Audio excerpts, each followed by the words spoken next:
Hot dogs don't have to be boring. Today we are making a classic version with juicy sausages, buttery toasted buns, and rich caramelized onions that take it to the next level.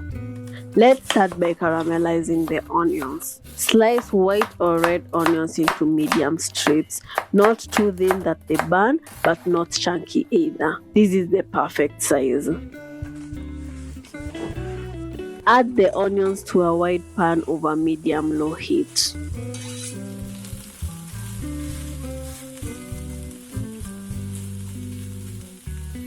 Add some butter, a pinch of salt, and a little sugar to boost the sweetness. Start to coat the onions. Cook them slowly, stirring every few minutes. If they look dry, add a spoon of water to deglaze.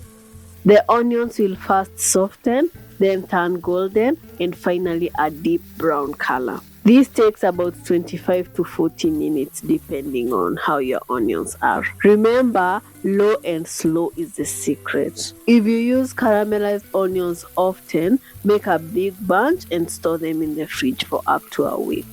These ones look perfect. Next, slice your hot dog buns or grab them pre-cut if you prefer and butter the inside. Lightly toast until golden and crispy. Set them aside.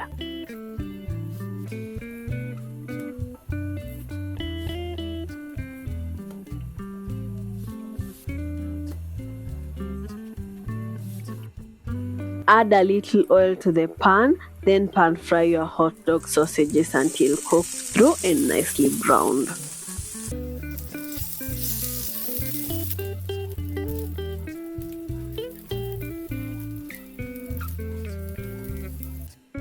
Now let's put it all together. Take a toasted bun, add a layer of caramelized onions, and then place one of the hot dogs. For sauces, I'm using this Choma sauce and mustard, but feel free to use your favorites. Spread generously and that's it. Your classic hot dog is ready. And there you have it, a classic hot dog with caramelized onions. Simple, flavorful, and absolutely satisfying. Perfect for any day. Now, if you're craving more, my smoky pasua recipe is a perfect follow-up. Same comfort, but with that Kenyan street food twist. See you there.